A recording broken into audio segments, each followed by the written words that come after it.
السلام علیکم ورحمۃ اللہ وبرکاتہ۔ امید ہے مزاج بخیر ہوں گے۔ آپ دل کو جلائیں، کڑوی کسیلی باتیں کریں، تانے کسیں، حجت بازی کریں یا حد سے تجاوز کرتے ہوئے گالم گلوچ پر اتر آئیں، لیکن سچ یہ ہے کہ جس میں دم خم ہوتا ہے وہ اپنی بات بھی منواتا ہے، اپنی حیثیت کا اظہار بھی کرتا ہے اور اپنی حمیت کو نمایاں بھی کرواتا ہے، پھر چاہے اس کی ضد ہو، انا ہو، تکبر ہو، غرور ہو، حتیٰ کہ غلط کام بھی ہو تو وہ اسے صحیح باور کروا لیتا ہے۔ یہی حال 21 رمضان کے شب کو اور دن میں ہوا کہ ہمارے شیعہ بھائیوں نے مجالس منعقد کی، جلوس نکالے اور برملا اپنی طاقت کا اظہار کروایا اور ڈنکے کی چوٹ پر اپنا لوہا منوایا کہ ہم تعداد میں تھوڑے ہوتے ہوئے بھی حمیت سے بھرپور ہیں۔ اس بحث کو چھوڑ دیں کہ جو انہوں نے کیا وہ صحیح ہے یا غلط، لیکن جو وہ سالوں سے کرتے ہوئے آ رہے ہیں انہوں نے اپنی اس روایت کو قائم رکھا اور حکومت کے احکامات کو ردی کے مثل کچرے کی ٹوکری میں ڈال کر اپنی بات کو منوایا اور حکومت کو گھٹنے ٹیکنے پر مجبور کیا، جبکہ دوسری طرف ہمارے اہل سنت مکتبہ فکر کا یہ حال ہے کہ انہیں اگر کچھ آتا ہے تو جلنا،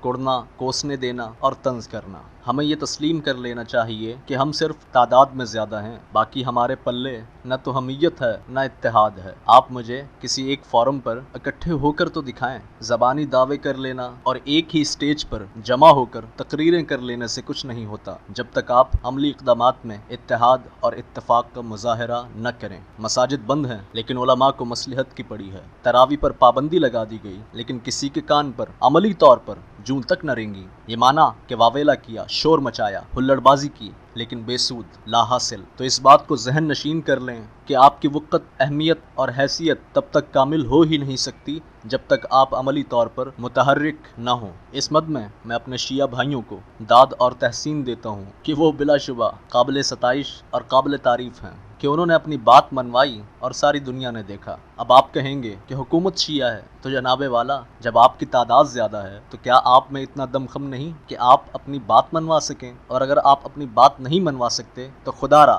زبانی دعوے اور زبانی جمع خرچ سے گریز برتیں، جو جس حال پر ہے چھوڑ دیں۔ اب مجھے بھی کچھ لوگ کہیں گے کہ میں اہل تشیع کے جلوسوں اور مجالس کا حامی ہوں۔ اگر آپ سمجھتے ہیں تو سمجھتے رہیں، لیکن جو اصل نقطہ ہے خدا را اس پر توجہ مرکوز کریں۔ اگر اب بھی آپ میں غیرت ہے تو اگلے جمعے کو تمام تر مساجد کے تالے کھول دیں۔ یہ جو چھپ چھپ کر ہم نماز جمعہ ادا کرتے ہیں، نماز تراویح پڑھ رہے ہیں، انہیں سر عام پڑھیں، پھر جو ہوگا دیکھا جائے گا۔ یا تو آپ ایک ڈربے میں چھپ کر بیٹھ جائیں، اور اگر آپ ڈربے میں بیٹھ ہی گئے ہیں تو خدا را خاموشی اختیار کریں، پھر شور نہ کریں۔ اگر شور کرنا ہے تو کچھ کر کے دکھائیں، اگر کچھ کر نہیں سکتے تو خاموش ہو جائیں۔ ملتا ہوں انشاءاللہ اگلی ویڈیو میں، تب تک اپنا اور اپنے گرد و پیش کے لوگوں کا خیال رکھیں۔ اللہ ہمارا حامی و ناصر ہو۔